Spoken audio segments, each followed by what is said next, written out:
Ladies and gentlemen, boys and girls, children of all ages, how's it going? Happy Monday. It was supposed to be a Victory Monday show today, but it's not, obviously. Actually, I was going to do like a post game final thoughts, give you some information, and then kind of calm everybody's thoughts, but I don't think anybody's calm. We got breaking news. Adam Schefter reported running back Elijah Mitchell is going to be out for 2 months. MCL sprain.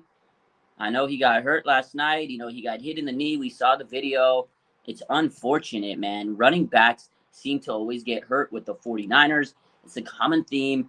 And Elijah Mitchell is going to be out for 2 months, man. That's a big blow to the Niners. Man, that is very tough. He was looking poised to be a big time player this year. Unfortunately for the Niners, we lose a running back again. This happens all the time, unfortunately. We've seen it before, Raheem Mostert, and you could sit here, Jerick McKinnon, many, many times. This has been the same story, different year. The good news is we do have a lot of depth. We're going to talk about those players and kind of figure out what they're going to do. But this is just unfortunate news. You don't want to keep seeing your best players get hurt. We lost Kittle last week. Hopefully he'll be back. But, this is just stuff that we cannot have if we want a championship caliber team or a caliber run. Definitely didn't look like a championship team last night. And when you have injuries like this piling up, it's just very, very, very frustrating. So how's it going, everybody? Let's get rolling. Big injury news on the front today. The 49ers running back one, Elijah Mitchell. God, man, it's tough. That's tough. What do you guys feel? Let's first, let me welcome you all to the chat. I know we jumped right into it, but welcome to the chat. Leave a like if you can, and let's get to it. So, AGR says, wish we kept Raheem. NFL Me says, why do you think this happens often with the Niners? Yes, they play physical, but back-to-back years, this happens all the time. And it is one of those things where the Niners are very, very aggressive. But if you watch the play last night, like that's just something you can't avoid. He got hit. The helmet came to his knee, boom, knee kind of bent. You can't predict that stuff. It's football. Injuries happen. It just seems like we have bad luck. Like some of these injuries can't be avoided. Some of them can, but that injury to Elijah Mitchell last night was just, he was out running in free space, doing his thing, and then boom, there's defender hits him right in the knee, and it just looked like it was a big time impact. Those are things that are going to happen with football. I think sometimes it's just bad luck. You can't predict that when you can't prevent what happened to Elijah Mitchell last night. This is tough. Now without Elijah Mitchell for some time, you got Jeff Wilson Jr., you have Ty Davis Price, you have Jordan Mason, who everybody, was hyping up this offseason. Got to give him a chance. You got Kyle Juszczyk, the fullback, and then you have Deebo Samuel. He's your best wide receiver, but he's also your best running back. We saw him last year when Elijah Mitchell went down. They gave the ball to Deebo Samuel out of the backfield so many times. And I think now Deebo Samuel is going to have to continue to be that wide back, that big-time runner. Last night he had 8 runs. He was the second leading rusher on the team. He was a wide receiver leading the team in running yards, just like he did last year. Trey Lance had 13 carries last night, and that is something that we cannot continue to have. Trey Lance being the number 1 rusher on this team. And Elijah Mitchell was looking so good last night, man. He was looking like he was running hard. He had 6 yards to carry about. And unfortunately for Elijah Mitchell, the injury comes at the first week of the season. And we've seen this happen so many times. It is a tough pill to swallow. But as Niner fans, we are used to it, right? But it sucks to be used to something like that. But anyways, Deebo Samuel will have to take a big role. And now if Deebo's going to have to be used as a running back like he was last year, you need to elevate another receiver from the practice squad. So you're going to probably want 6 receivers, So that's something that the Niners are going to have to look into moving forward. So this is what Dave Lombardi had said. He says when Elijah Mitchell last year was unavailable, they leaned on Deebo Samuel at running back. So just like we said, this might be their best option again, especially of how Jeff Wilson Jr. looked. It just didn't look like Wilson had the juice. And this is kind of what Lombardi's saying. Possible 49ers roster with Elijah Mitchell out. They're going to promote Malik Turner to the 53-man roster, right? He'll be playing. and then you can sign a running back to the practice squad. So those are probably what's going to happen. Malik Turner, a guy that they got in for special teams, if Debo has to run the ball more, you put Malik Turner on the roster to have wide receiver depth so you can have Debo to run the ball. And now we go out and sign a running back so you can have one on the practice squad because you need depth. Can you guarantee that TDP is not going to get hurt? Can you guarantee that Jordan Mason's not going to get hurt? Jeff Wilson Jr. is not going to get hurt? It's tough. We have all these running backs that they made sure they had, and now they're going to be called upon. TDP is going to be called upon now. He was a third-round pick. People were like, why did we draft a third-round pick? But this is exactly why we drafted a third-round running back, is for depth. Last year, Elijah Mitchell missed 6 games. Absolutely 6 games, and that's tough. My man, Bupinder says, on the positive side, he will be back this season. It's true. It is an early injury, and that's always a good thing. Whenever you get injured early, you could come back later in the season. But the bad thing is he's got to go through rehab. How effective will he be? And how much, how much rest will he have when he comes back? So injuries suck no matter what. They can linger. An MCL sprain is not an easy issue to deal with. You're going to have issues with lateral moving and lateral cuts. Running on the field, he might not be as explosive. It's a scary injury. An MCL injury is a very scary injury. MCL sprain, at least 2 months. It could be long. It could be longer. 2 months is a long time in a football season. So it's tough. It is very tough to deal with. So this is what Pete says. He says there's 2 options San Francisco should be thinking about. Number 1, trade Jimmy to Dallas for Zeke. Number 2, trade Jimmy to the Giants for Barkley. I don't think the Niners, we'll talk about Jimmy Garoppolo. I don't think that they're going to want to trade Jimmy Garoppolo to any team, especially in the NFC. You don't want to help your rivals, and I think that's what the 49ers are going to probably sit here and think. Yes, I know they might need some quarterback help, especially Dallas, right? Dak Prescott is going to get hand surgery. He's going to miss a couple months. I know it makes sense, and every Niner fan sitting here saying, go trade Garoppolo. But after last night, the way that Kyle Shanahan utilized Trey Lance, if he's running 13 times a game, it's probably not in your best interest to trade Jimmy Garoppolo. As much as people probably want to let Trey be that guy and be the quarterback one, if he gets hurt, this is the exact reason why they brought Jimmy Garoppolo. It's unfortunate how things have started this offseason, this season. George Kittle, the groin injury, Elijah Mitchell, the knee sprain now. That's tough. And Trey Lance, he was your leading rusher last night. He led the team in rushing yards. He had 13 carries. A lot of them were design runs. There were some that he, did his own thing and he improvised. They were nice, but he didn't slide a lot. There was a play where he came and Roquan Smith, he tried to come in, throw the shoulder in on Roquan, but Roquan hit him hard. You take that many hits from big guys like that, eventually it's going to hurt you. So I don't think the Niners trade Jimmy Garoppolo to anybody, And it's very, very, very unfortunate.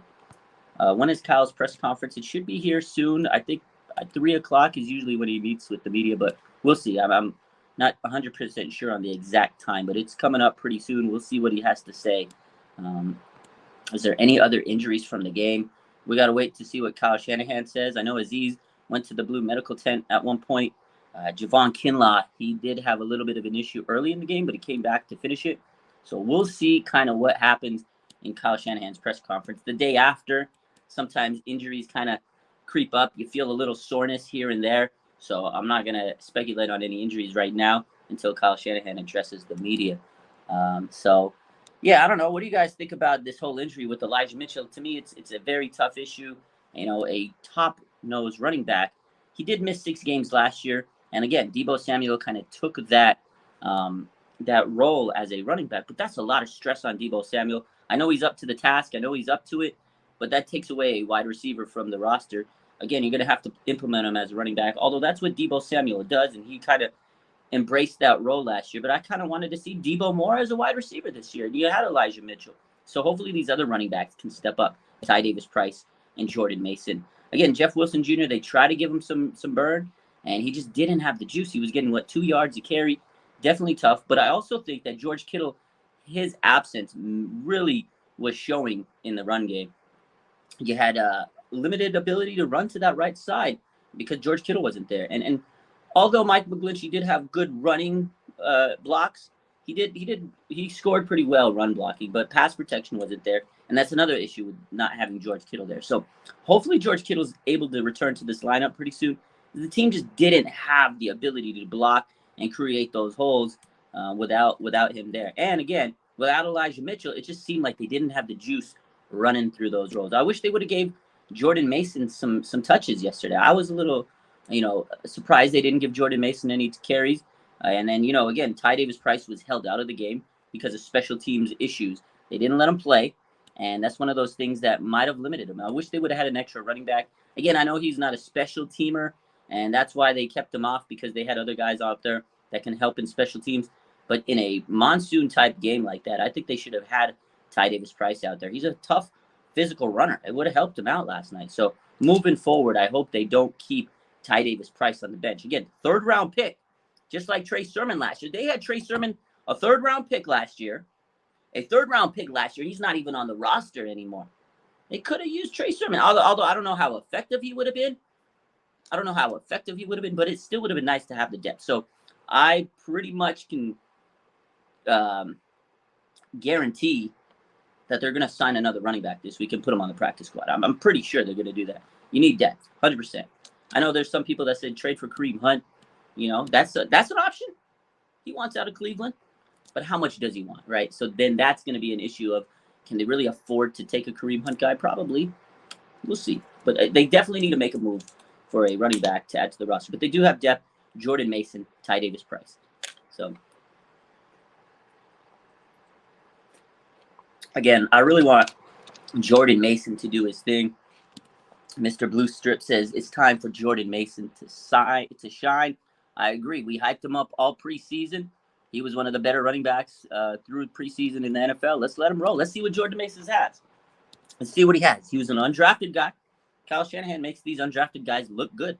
Elijah Mitchell was a 6th-round pick. So let's see what Jordan Mason can do with the Niners. I hope they bring him up and let him kind of get some carries. Again, I would have liked to have seen Jordan Mason come in and get something I would have liked to see Jordan Mason come in and get something last night. So again, tough issue. Let's kind of move on. I want to kind of answer some of these questions and see what we have. So AGR says, what do you think about the O-line? I didn't think it was the best. Obviously, there were some times where they collapsed and they let Trey down. They didn't block well. I watched it again last night. Trent Williams didn't really have a strong performance. He was okay, in terms of pass protection. He was good in the run blocking.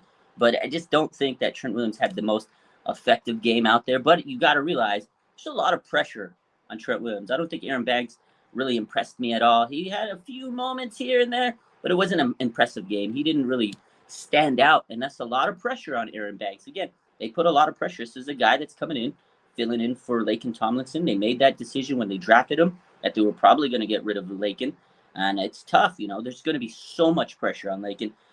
Brendel, he didn't really wow me. He was okay, nothing special. He didn't botch any snaps, thankfully. Spencer Burford, I think, was probably the standout on the line. He had a clean sheet, no sacks allowed, no quarterback pressures allowed. He did have some penalties, and you got to clean those up. He's a rookie that's going to make penalties and mistakes, so he definitely needs to clean it up. But Spencer Burford didn't play bad. Mike McGlinchey just didn't look good. He let up a sack, first sack of the game. Rookie defensive end comes, bull rushes him, just knocks him out of his feet, and it led to a Trey Lance sack. That's an issue. I think Dan Brunskill needs to get healthy. We really need Dan Brunskill. I think he could play right tackle. And again, not having George Kittle was really, really recognizable on that line. So I think the O-line played tough as they could, but they didn't look good out there. And again, it was a very rainy game. It was an ugly condition. It didn't rain until the 4th. And this is the thing, because I know we talked last night and everybody's like, oh, it didn't rain until the 4th. It wasn't raining on the field. It rained before, and it was a absolute monsoon. If you watch that game, there were splashing puddles. They were sliding everywhere. Debo was sliding on up. These guys were running through puddles, and that's hard to block. It's hard to do anything. You can't I'm not making excuses for anybody, but you have to realize that is an impact on the game. Like the footing, you got to make sure you're careful that you don't roll an ankle or anything. So playing in that mud was a definitely disadvantage. Well, for both teams, because Chicago did have to play in that rain too. And it's not like Chicago was sitting there moving the ball very, very well. I mean, the Niners outrushed them. They had more yards passing. They had more first downs. They had more everything. It's just the Niners really shot themselves in the foot. Penalties, turnovers. They were their own worst enemy. And that was the biggest takeaway I had. Like, I know a lot of people were freaking out last night. But again, the Niners were their own worst enemy last night. And they shot themselves in the foot. They just let that game up, missed opportunities, and they pissed it away. They pissed that game away. You're up 10, halftime, you were looking good. Defense was balling. A few turnovers, a few penalties, he kept them in the game. A couple overthrown passes from Trey. I mean, the Tyler Kroft pass was not good. Like, I'm going to sit here and tell you, because I supported Trey, and I think he didn't play good or bad last night. He didn't play good. He didn't play bad. It was a mediocre performance. But there are people ripping Trey Lance, coming for his neck. And I'm like, man, he made some good plays. There were some plays where he extended some dimes to Ray, threw a dime to Jennings. If Jennings was faster, he takes that for a touchdown. He threw a dime to Brandon Ayuk, who they left. They went away from Brandon Ayuk after the first half. The first quarter, really. Brandon Ayuk, jet sweep, a 7-yard pass, and then a 30-yard pass, play action, and then Debo fumbles the ball. That Debo fumble was absolutely impactful. That was a huge play. And they never went back to Brandon Ayuk after that fumble. And it wasn't even on Brandon Ayuk. It was Debo. But it was crazy. Like, they didn't utilize Brandon Ayuk enough. But Trey had some nice plays. Had he made that play to Tyler Kroft, whole different game. Niners win the game. That's momentum. And they don't look back. They don't look away because the defense was playing rock solid. They got tired. They made a lot of mental mistakes. But I'll tell you what. I think if George Kittle was in that game, I don't think that they messed that timing up. I don't know how his timing is with Tyler Kroft. Like, it's not like they play a lot. Tyler Kroft's the third-string tight end, and I'm sure they worked on it, but I think the timing might have been better with Kittle. Kittle's faster, so if Trey overthrows it a little, Kittle could probably speed up and get to that pass. Obviously, you can't sit there and assume Kittle would have caught it, but maybe the chances would have been a little bit higher. But definitely, that was Trey's worst pass of the game. He needs to fix it, but it is something you can fix moving forward. But he didn't look horrible. I mean, it was a rainy, muddy game. The Niners don't play well in the mud and in the rain. 2019 against Washington, that was a horrible game. That was an absolutely horrible game. Jimmy Garoppolo in the offense, they scored 9 points. 9 points. Defense bailed them out. Last year against the Colts, 2 interceptions. I can't believe we lost that Colts game. The Niners were dominating that game. And same thing, too many mistakes. Interception. You kept the Colts in the game and they won. And then last night, threw an interception, fumbled the ball, penalties that were horrible. Trey Greenlaw needs to be disciplined because this guy, big-time penalties. What's up, Rohan? Let me get to this chat. But yeah, big-time penalties by my man, Trey Greenlaw. Hey, Peter Parker, what's good? He says, sometimes I swear Kyle forgets how to call plays. I keep, pounding the rock. You know, it's tough, man. Kyle Shanahan, you gotta call him out because he did kind of get away from some of the game plan last night. I know a lot of people hating on Kyle last night. He kind of got away from the game plan at some points. And then I feel like after Mitchell went down, though, I think it frazzled everybody. I think they were just like, what do we do now? When Elijah Mitchell went down, I think it threw everybody off. And that's the biggest takeaway I had. And again, they were making Trey Lance run on 2nd and 15, QB power on 2nd and 15. So sometimes I think Kyle overthinks things. This is still a good team, an elite talent. You got a good coach. I like Kyle Shanahan. He's got to figure this out. But it was one game, early game. I feel like it was an extra preseason game. It was like an extension of preseason. Week 4 of preseason is the way I look at it. Obviously, this one matters, so it is a little bit worse when you lose it. But, a lot of those guys didn't even play during the preseason. Charvarius Ward, Emmanuel Mosley were held out. Elijah Mitchell didn't play, and then he comes back and he gets hurt. So it's tough to see, when you get these guys that get hurt, and then when you go out there and you lose a first game. But I feel like the Niners are traditionally slow starters, especially Kyle Shanahan. He always starts off slow to start the seasons. Last year, they almost blew a game to Detroit. They almost blew that game. They had the game in the bag. They were blowing them out. And we were like 2 minutes away from collapse, and we were holding our breath. So I'm not too worried about the loss. My man AG says Trey Lance should not be running that much. We can't afford him getting injured. Yeah, 100%. We can't let Trey Lance run the ball that many times. You're absolutely right. Hey, Peter Parker says he doesn't get a pass on Mitchell going down. We have 2 running backs. behind Eli to help out. Yeah, again, and I did touch on that I wish I would have saw more from Jordan Mason. Like, the fact he didn't even let Jordan Mason get a carry, and not even a single carry, not even one. I was a little pissed off about that. I mean, I'm not even going to go. I'm keeping it a buck. Debo got a lot of carries, as he should. He's a great player, but you don't want to overwork Debo in that running department. That's a lot of work on him. I get it. He's wide back. He can do it. But you're taking away from the receiving game. So, again, that's why I feel like they'll elevate wide receiver for the practice squad. But the other issue is I really don't like how they had Trey Lance running the ball that many times. Again, I know he's a running quarterback. That was rough, man, to see. He took some nasty hits. It didn't make me feel good seeing Trey get hit like that. It was tough. When I saw his face in the mud, down on the ground, defender on top of him, I was just like, fuck, man. And then you got the Bears today chomping Jalen Johnson. What did he say? He goes, Trey Lance didn't do shit. Like, come on. Now you got the media stirring the pot. I mean, I know Trey didn't play great last night, but it was his first start of the season. QB1. Third career start of his NFL career. In a monsoon. Let's give the kid a break, man. People expect him to be Joe Montana out there. First start of the season. I'm going to give him a little bit of a pass there. I'm going to be patient on Trey because he has the tools. Because, again, there were some plays, man. I was like, oh, my God, he made some dimes. But they let the Bears hang around. You know who stood out to me on that receiving game, the passing game? Juwan Jennings. Juwan Jennings, second half, made some not nasty catches. He's some great blocks out there, too. So I'll tell you what, man. Juwan Jennings needs to step up consistently. And I was happy that he did because during training camp, during preseason, everybody was down on Juwan Jennings. A lot of drop passes. So Juwan Jennings was a very good bright spot. Another bright spot on defense was Talanoa Hufanga. He was the highest graded player on defense for the 49ers at 90.8, 11 tackles, an interception, 2 tackles for loss. Hufanga was flying all over the ball. Of course, he was the big star on defense, kind of a breakout game. I feel like in the second half, he got a little too aggressive.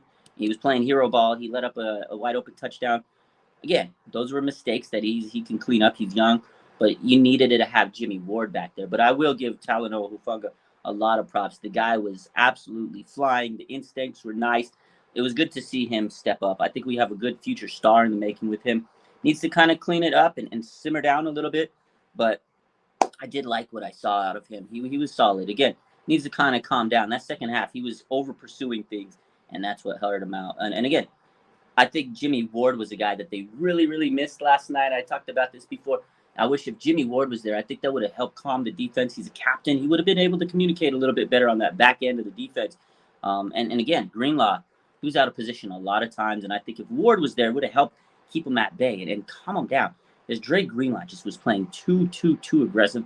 The touchdown to Dante Pettis, that play absolutely crushed me because it was Dante Pettis. First off, Dante Pettis' revenge game. He was happy to get that touchdown in the Niners. If you watch that play, Greenlaw's back. He's back. Justin Fields rolls out. He rolls. You see Dre Greenlaw trying to chase this man down from the other side of the field. You're not going to chase him down. I don't care if you run a 4.2 40. You ain't chasing down Justin Fields. He's scrambling around, and Pettis looking at him wide open. Touchdown. Dre Greenlaw should have stayed back. That was unexcusable. And Dre Greenlaw, the face mask, just too many penalties. Those are things the Niners have to fix. But otherwise, I was pleased that Niner football's back. Other than that, let's see. We got ourselves a Trey hater. Where are we at? Where's the Trey hater at? I don't even see it. I got to pay attention to this chat. Let's see. The Niner gang says, fans pushing the panic button already.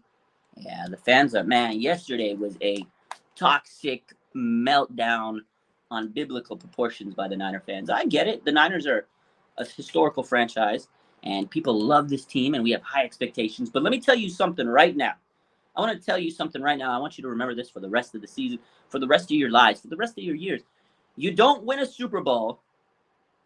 You don't win a Super Bowl after week 1. I hate to tell you something, ladies and gentlemen. You don't win a Super Bowl after week 1. You don't win a Super Bowl after after week 1. You don't. I wish you fucking could, but you don't. F50 says, we're going to smash the Hawks. See you there. We will smash the Hawks. I hope we can bounce back and beat them. Hey, and after tonight, if the Seattle Seahawks lose to the Broncos, everything's going to be good. It's a whole new week. We start a new week next week. Everybody's 0-0 in the NFC West. So I'm chilling. Let's hope that the Denver Broncos beat Seattle. And you know what's crazy about that? The fact that we're going to be cheering for Russell Wilson. Oh, can you believe it? It's come to the point where we're cheering for Russell Wilson tonight. JT says, on a scale of 1 to 10, how confident are you this Sunday? He says, I honestly feel about an 8 out of 10. I'll say about a 7 out of 10. It's because it's an NFC West game. Division rivalries, you never know. You never know what's going to happen. You throw out the records in a rivalry game. I remember when the Niners beat the Seattle Seahawks, when we have like 2 wins. Richard Sherman's first year. That was the year Garoppolo blew out the ACL. Like, our team was abysmal. But we beat the Seahawks, and that was our Super Bowl win. You can never count out anybody else in a rivalry game. Say 7 out of 10. Our team is better, but we do have some issues right now. But I think our team is a better team, obviously. We have such tremendous talent. Pete Carroll, you can't count him out. I say 7 out of 10. Pretty confident we win this game. But I'm not going to be overly confident. I was a little overly confident last week after that Rams win, or after the Rams lost. I was a little too cocky. I feel like I was a little cocky. I need to dial it back. Although I did say that the Bears game was going to be tough. I thought it was going to be, hard to play on the road. Justin Fields, chip on his shoulder, new head coach, tough weather. I knew it was going to be a hard game, but I didn't expect to have that many penalties. Did I see what Jalen Johnson said about Trey? Yeah, I did. I posted about it. Let's pull up some tweets, shall we? I think I have the info, the stuff he said. So let's see. Here we go. So yeah, Jalen Johnson says the game plan was to make 49ers quarterback Trey Lance throw the football, to force him to throw the football, right? And then he says this. He says, they asked him, what do you think he did? He says, Jalen Johnson says, he ain't do shit. We made him play quarterback. We know he hurt us in the run game with his feet, and everybody knows at some point he's going to run and make a play. But I feel like we had to really make him play quarterback. Like I said, he's still a young guy, and I think he'll end up being a good player for them, but it's early. He has to go through it. I feel like he did exactly what I said we would, make him prove himself as a quarterback. Like, I get it. You have to make him prove himself, but the whole he ain't do shit stuff, you're trying to get your name out there, Jalen. Like, you're trying to make your name out there. I will give Jalen a little credit. He did force the fumble on Debo.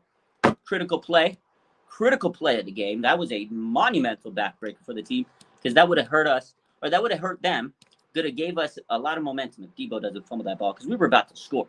It's a big momentum shift. So I'll give him credit on that, but you got to keep your mouth shut, because guess what? Justin Fields, it's not like Justin Fields did a lot, like dog walked us. It's not like Justin Fields dog walked us. 2 gimme touchdowns because of 2 penalties that led to an extra opportunity. So Jalen Johnson needs to be a little quiet. I hope the Niners get a chance to play them later down the line, and I hope we get revenge. I'm going to keep that receipt on him. Again, he did say what he had to say, like the Niners were, having an inexperienced quarterback, and what he said was he has to let Trey Lance prove himself and play a quarterback and not just run the ball. And I get that. I see where he's coming from on that. But the whole he ain't do shit, that's a little too far. Just be humble. Just say, hey, you know what? We made Trey Lance play quarterback against us and not use his feet, and I think we did a good job. He added the little spiciness, and I don't respect that. All right? Yeah, I don't like that.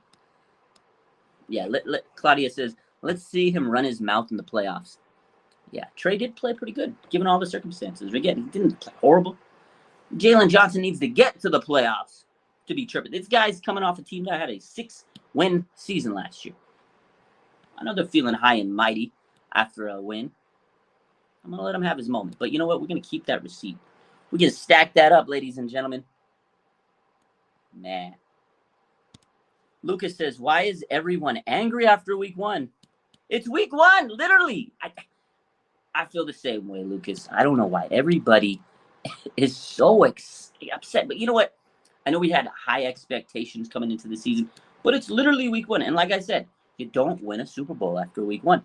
The best way to put it is what Nick Bosa says. He goes, we're going to be all right. This is what he said. He goes, we're going to be all right. Because This is what he says. He goes, we're going to be all right. We've been through worse. Like Nick Bosa said it. We've been through worse. They've been through a lot worse. You remember when Nick Bosa, you remember when he tore his ACL? It was rock bottom. You remember that season? Rock bottom. Season was horrible. We've been through worse. It's literally week 1 now. JT says, I'm not necessarily mad, but I'm mad disappointed. And I think everybody's disappointed because we didn't expect to lose a game like this. This is a game you think that you should be able to win. We all expected it for the most part. I did say it was going to be a harder game than most people thought it was going to be. But yeah, I could see that people are disappointed because the Niners have a lot of hype coming into the season. They have a lot of great players on the roster. And I feel like the way they lost was just shitty. It's because they let the team hang around and they had the game. They dominated this game. Again, they dominated this game in all assets in the game. So it was disappointing. I'll agree with that. Definitely disappointing to see that. But you know what? We got to bounce back and we got to flush it away. You got to flush a game like this away. You can't dwell on it. Is it all you do if you dwell on a game like this and you keep getting mad about it, you're just going to feel like crap. You're just going to feel crappy about it, right? So, yeah. It's tough. It's tough. Let's see what Noah says. I think Trey needs to work on protecting himself in short throws. Other than that, he's fine. He definitely needs to work on protecting himself. He took a lot of risks. He needs to slide. I don't like how he doesn't slide. I get so nervous. I was so nervous when I saw Trey running so many times. I give him his credit. He's a warrior. But eventually you keep running like that, you're going to get hurt. But again, a lot of those were design runs from Shanahan. And I would like to see Shanahan not design so much right now. Let him rip it out. You know, yesterday you were down. Let him rip the ball. Let him rip the ball out. And I know the protection wasn't the greatest. Throw him back in shotgun. Let him rip it. You got nothing to lose, you know. But I do think that not having Danny Gray was also a factor. You know, you didn't have that deep threat. I think he has a good connection with Danny Gray. Not having him there was definitely a factor for Trey. Although it was a running game, so I get why they didn't have him. Again, you don't have a wide receiver out there that's a speed threat in muddy conditions because he's probably going to be limited. You're not going to be able to run that 4.3 speed in a muddy field. And he didn't have the special team capabilities of some of the other players. So I guess that's what Shanahan said. He goes, you know, we wanted to keep TDP and Danny Gray on the bench because they don't really have that special teams ability. But moving forward, sunny skies in California this coming week against Seattle, we need Danny Gray out there. We need that deep threat. We need that home run threat. We didn't have that deep threat, you know. Again, the Jennings play. He threw a dot to Juwan Jennings. It was a beautiful play. But Jennings doesn't have the speed, right? He doesn't have the speed. So after the play, he couldn't put the burners on. If he would have had Danny Gray on that play where Juwan Jennings caught the ball, that's a touchdown. 100% touchdown. You know, so.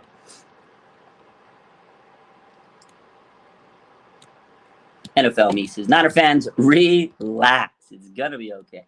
I agree. It's going to be okay.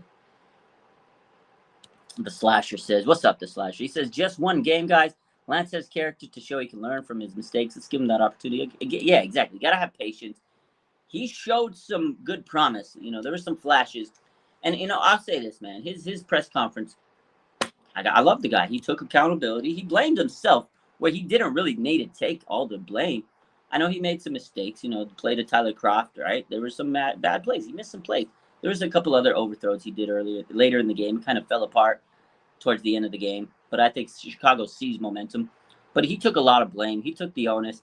That's what you want to hear out of a young quarterback, a young leader. He's 22 years old. 22 years old, man. I think people forget just how young the guy is. He's 22, man. Give him some time. Let him have some time to develop. Just be patient with 22 years old.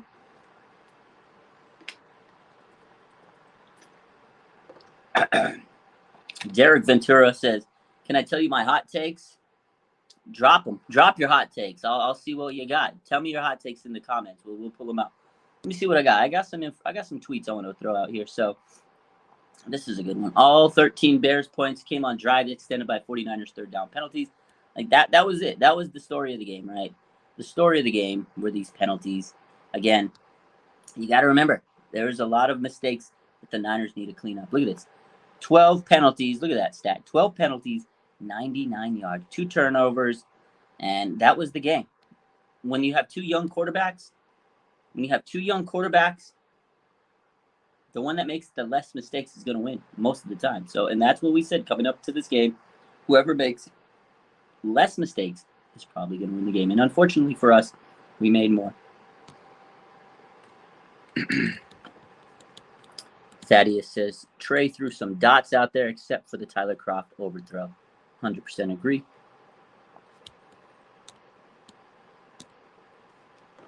IG Feels God says, I feel like keeping Jimmy is going to hurt us more than help us. Trey will keep thinking about it. You know, that's a good point. And I know a lot of people where I talked about this about a lot of people. I talked to this with a lot of people last night. I do feel that Trey Lance might be a little nervous more than people think. I know he's not going to let anybody know, but if you watch his press conference, he was a little jittery last night. I feel like he was excited coming out of the gates. Definitely probably had some butterflies in his stomach. Maybe he is a little nervous, more than what he wants to let us know. But if you watch the press conference, he was jittery, grabbing his chin, his beard. You know, he's grabbing his chin hair, kind of pulling at his nose. Watch his body language. He kind of was a little antsy out there. I did notice that. So maybe he is a little nervous. I don't know if he's nervous about the whole Jimmy situation, you know, looking over his back. But obviously, there's a lot of pressure on Trey, and he's 22 years old. So maybe he is a little nervous, you know. And obviously, the Jimmy situation definitely puts a little bit of pressure under him, you know, light a fire under him every week. You know, he's got to kind of think about that. I'm sure in the back of his mind somewhere, there's a small percentage where he's thinking, yeah, maybe Jimmy will get the start at some point. Obviously, I don't think he will. I think this is Trey's team, and Kyle Shanahan is committed to him. And if Kyle Shanahan wants to keep his credibility, he's going to keep Trey out there, just like he did with Jimmy last year, right? Everybody was sitting there, they got to play Trey. But they kept Jimmy. So if Kyle Shanahan's a man of his word, he'll keep Trey out there. But, you know, in the back of his mind, I'm sure your 22-year-old hotshot, you might feel a little jittery. He was antsy. He definitely was a little antsy. Just watch the press conference again. I noticed he was a little nervous up there. But it's not a bad thing. I would have been shitting bricks. Probably would have had to give me a diaper. Depends. Would have been shitting up there. You know what I mean? Like, give me a box of Depends, man. I'd be shitting bricks. Oh, man. Eric Clow, do you think Dallas trades for Jimmy? I don't think the Niners are going to trade him. I don't think so. Because, again, last night, Trey Lance ran the ball 13 times. They're going to need an insurance policy if they continue to run Trey Lance like that. I don't think the Niners are going to try to help anybody in the NFC. I really don't. I think they're going to keep on to Jimmy. I really don't think the Niners are going to trade Jimmy Garoppolo unless it's, bottom line, a flat-out deal they cannot refuse. That's the way I look at it. Derek Ventura says, also, I think Womack will lock down Lockett, holding him under 35 yards, and the defense takes advantage of Seattle. 6 sacks. I think you're right. I think the Niners are probably going to hold up and play with some fire next week. I think the Niners are going to want to come out firing out the gates against Seattle. Whoever they're going to play next week, whoever they were to play, if it would have been Seattle, obviously we know it's Seattle, but whoever the schedule would have been next week after a loss like this, you know the Niners should be. They got to come out the gate pissed off, angry, and come out there firing on all cylinders. So whoever becomes their opponent after a game like this weekend, they better pray for them. So Noah Wood says, a hot take, we're going to let Greenlaw walk after the season. You know, after last night, definitely not a hot take. I think you're right.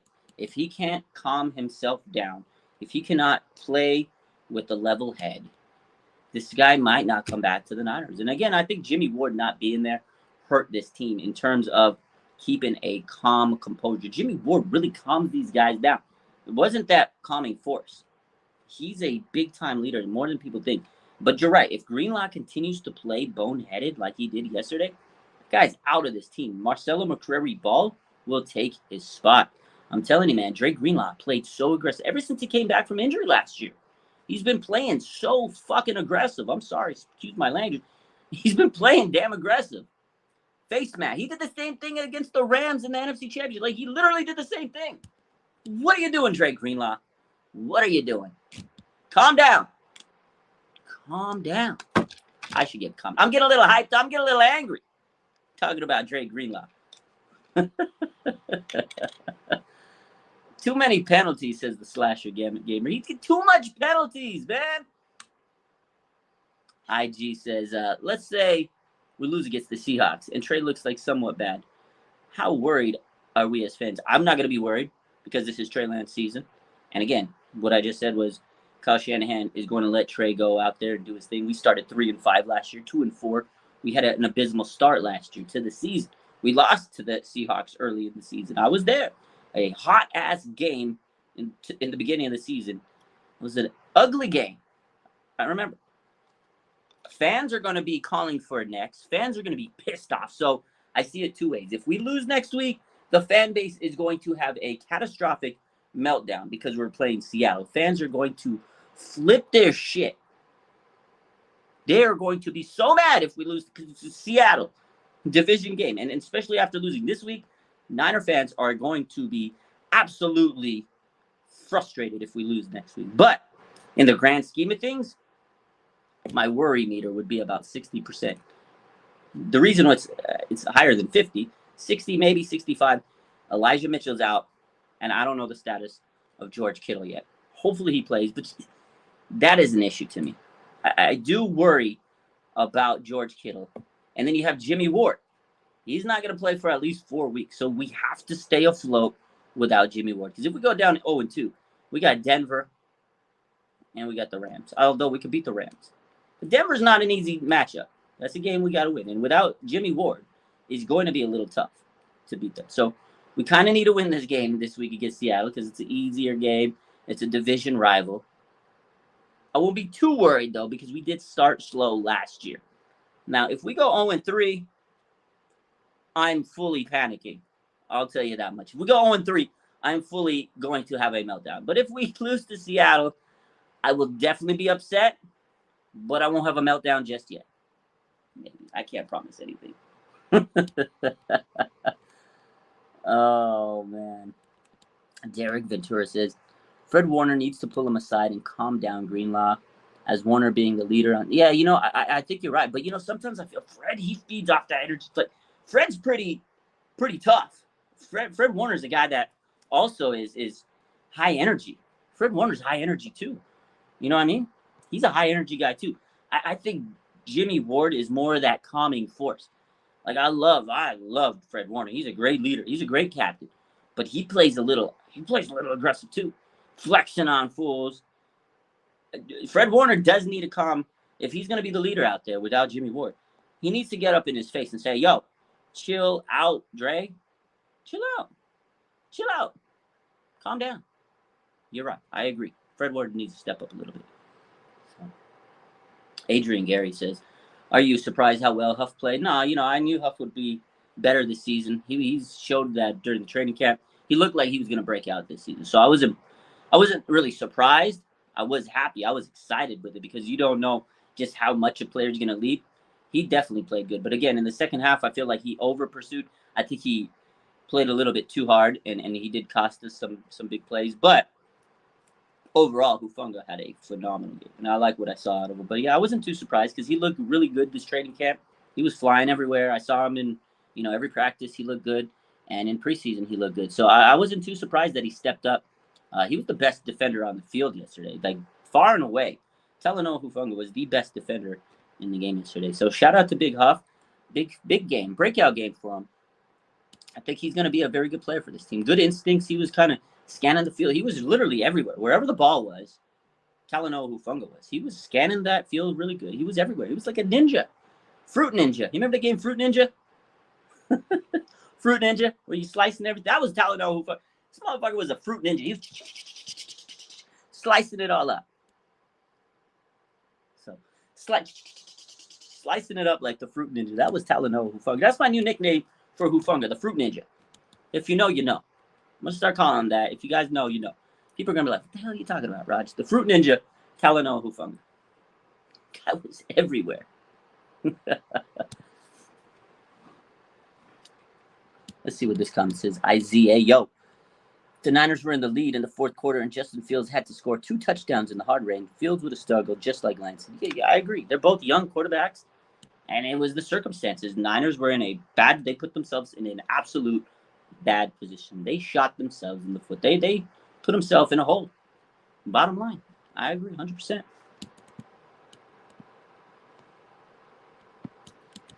Brian says, how did our secondary play? They played pretty good overall. I think towards the second half they got a little slowed down, but overall I think they had some good moments. Charvarius Ward, he looked pretty good at times. He did have a penalty. At one point, Sam Womack didn't allow any catches against. No, he allowed one catch. I think again, Hufanga was out of position in the second half. He played really good, but the second half he definitely was out of position. Tashawn Gibson, he did drop an interception that was kind of costly. So overall, I give the secondary a B minus. It wasn't excellent, it wasn't perfect, but they did pretty good, and they did hold Justin Fields to under 110 yards passing. How much yards did Justin Fields have? I don't even remember. Let me pull it up.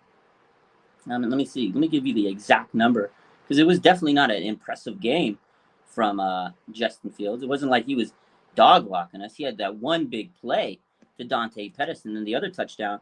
So here we go. So Justin Fields, 8 for 17. Okay, a little bit over 110. 8 for 17 for 121 yards. Two touchdowns and an interception. It's not like he was dominating us. He had two big touchdowns. And again, they were both because of a bad penalty that led to an extended play.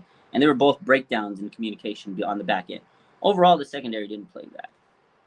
The defensive line played really good last night. And they were putting pressure on Justin Fields. He was under a lot of duress, just like Trey Lance. So, again, it came down to the penalties, the mistakes, and the turnovers. It was just poor discipline.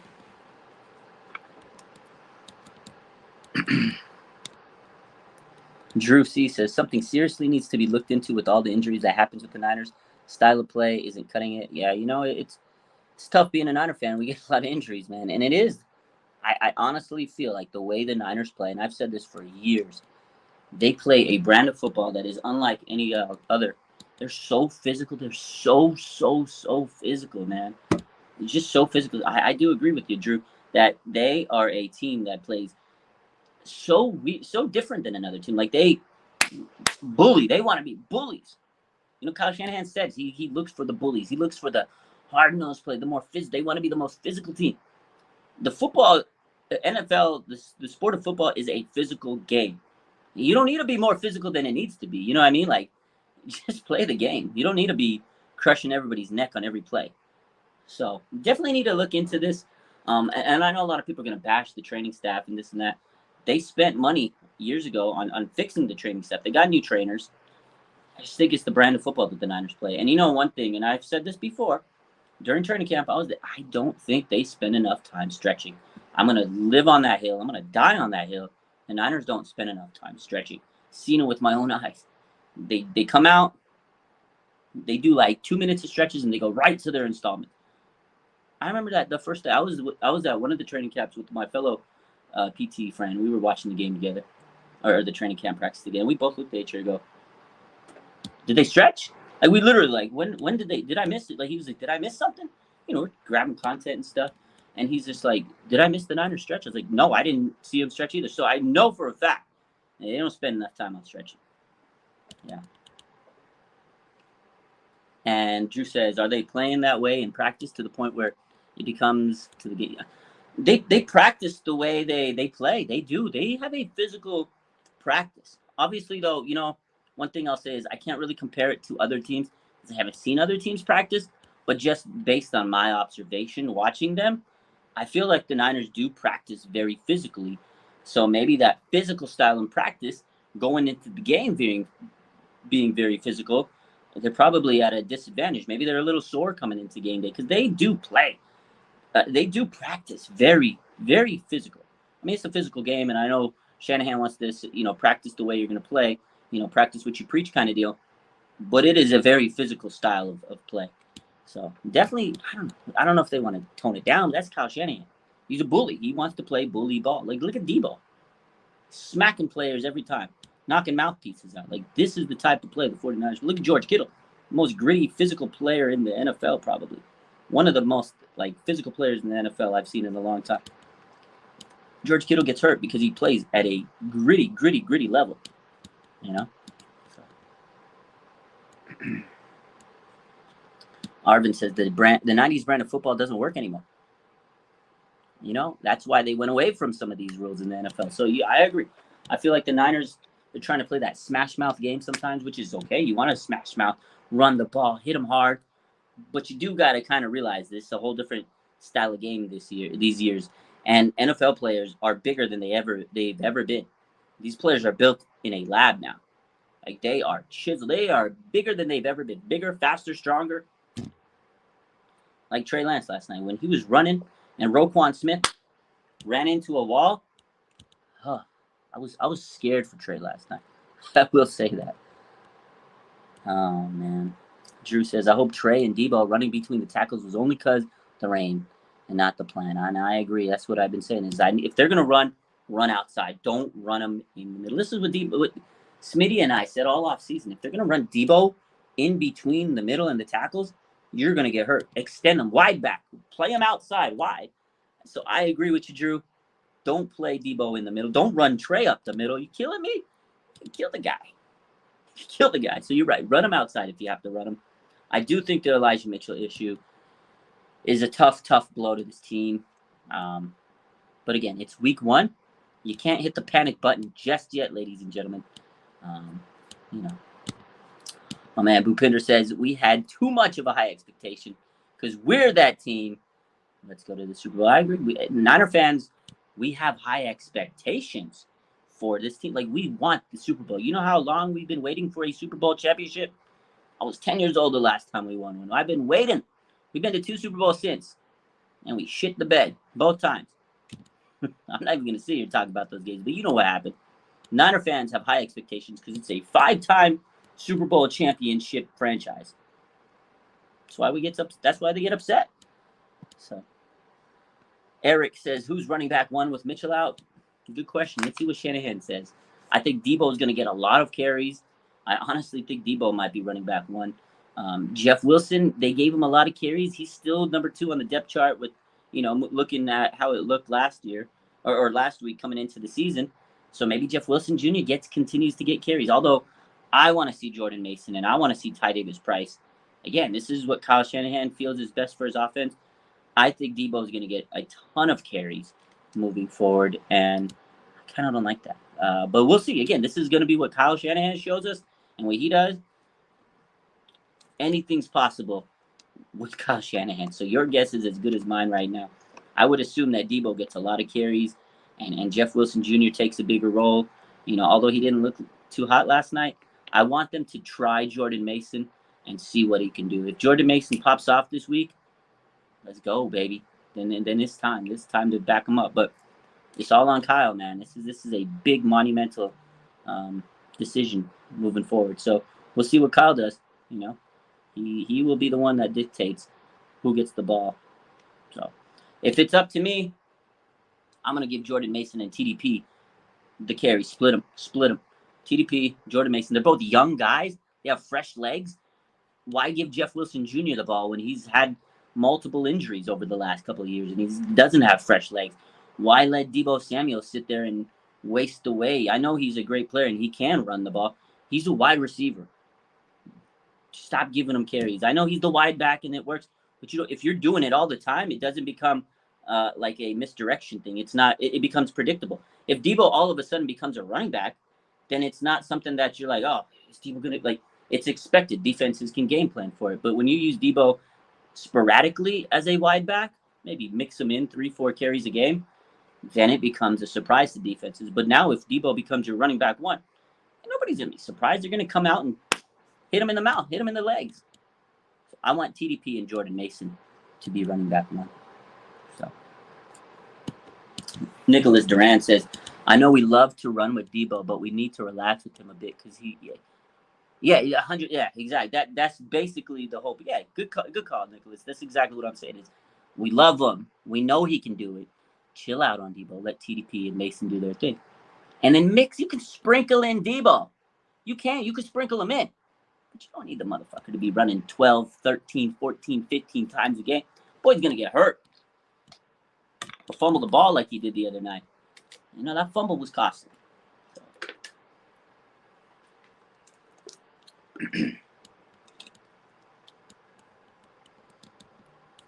Yeah, exactly. If Deebo is consistently in the backfield, and you just stack the box against him.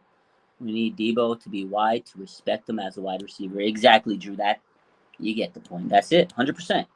If Debo is running back, they're not going to respect him as a wide receiver because they know Debo is coming out of the backfield. So 100%, they have to utilize TDP and Jordan Mason. That's it, man. It's tough. Again, this was a tough injury to this team because now we got to rotate players around, and a big part of this is George Kittle needs to be back this week. I'm telling you, George Kittle's not back this week. It's gonna be tough. It's gonna be tough without George Kittle. I'm not gonna lie, man. George Kittle changes everything for this run game. He is a monster in the blocking game, and he was missed so bad yesterday, so bad. They need him badly. So that's pretty much my overall thoughts. We started with Elijah Mitchell news, and we carried our way over to the game. I mean, I was gonna break down my thoughts of the game, so I stayed on and did that for you guys. But the Elijah Mitchell is the headline. That's the story of the day. So let's hope that we can continue to rise above adversity. The Niners do have a lot of adversity on a yearly basis. Like, this is nothing new. I feel like as Niner fans, we've kind of become accustomed to all this. But it does get old, doesn't it? So it's frustrating. It is frustrating. But you know what? We do always seem to rise above these adverse conditions, and it's a team that loves to kind of have that next man up mentality, right? Next man up. The Niners always have those. They put their hard hats on and they come to work and they just go out there and let that next guy come in and do their thing. So that's the Niners. We get hurt, and whoever has to step in plays their ass off, and that's what it's been every single year with the Kyle Shanahan, John Lynch era. So I do want to see Kyle Shanahan get a little bit more aggressive when they're up on a team. Stop being so conservative. I think that's a key. They need to clean up their mistakes. Penalties were ugly. You got to have better discipline. Tell some of these players to chill out, and they got to continue to play strong defense. We didn't even talk about Nick Bosa today because he had a phenomenal game to start yesterday. Nick Bosa, Samson Ebukam, those two guys were so good. Javon Kinlaw looked good early on. He did leave with a little bit of an injury, but he came back. But I gotta shout out this D-line before I leave the stream. D-line looked really good in the first half, and that was the key. They were really just getting to the quarterback. They were really feasting, and I like what I seen. So I know as long as we have a strong up front line, we're gonna be fine. Because Nick Bosa he was everywhere, man. They couldn't stop him. They had to double team him, triple team him. Samson Ebukam, man, he was looking so good. This D-line looked ferocious, and as the season goes on, this D-line is going to really wear down teams. So shout out to the D-line. We didn't give them enough credit because the team lost, so it took away from a strong performance. I feel like they did really do a good job, especially early on in that game, but they did get tired, and the penalties really limited. The penalties took away from their effort. I'll say that. The penalties, and it sucks, because Nick Bosa said that last night. He goes, look, man, the Bears weren't really moving the ball. We were stopping them. They were stopping them dead in their tracks. And then when you have two big penalties that gave them an extra life, that takes the wind out of your sails. Nick Bosa was out there working I felt bad for Bill. You could tell after the game, his press conference, he was so annoyed. He was just like, you can read his body language. If you can read someone's body language, Nick Bosa was pissed off. He said it. He goes, look, man, they didn't even move the ball on us. He says, look, 2 penalties. You can't do that. I'm frustrated. We killed ourselves. And he says, let's get back to sunny California. Let's get back to sunny California. Nick Bosa was tired of that rain. He was sick of that rain. He was sick of that fucking rain. He wanted to come back to sunny California. He's from the beach. He trains in Miami. And he lives in California during the season. Like, the man wants the sunshine. The bear wants the sunshine. He's coming for blood in the sunshine on Sunday against the Seattle Seahawks. Let's get that man back in the sun.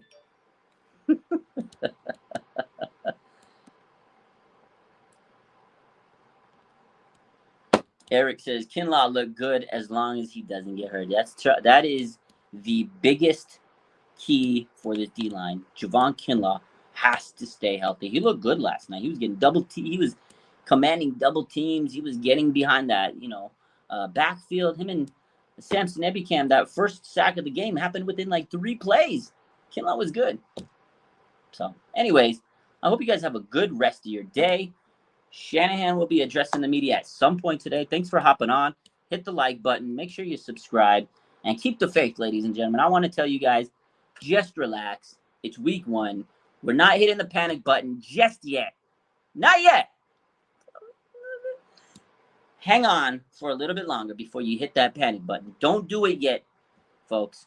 I love you guys. Have a good rest of your day. We'll talk later. Shanahan's going to talk to the media. You know I'll be live a little later. Have a good rest of your day. I love you. Thank you for the support. Bang, bang. Not a gang.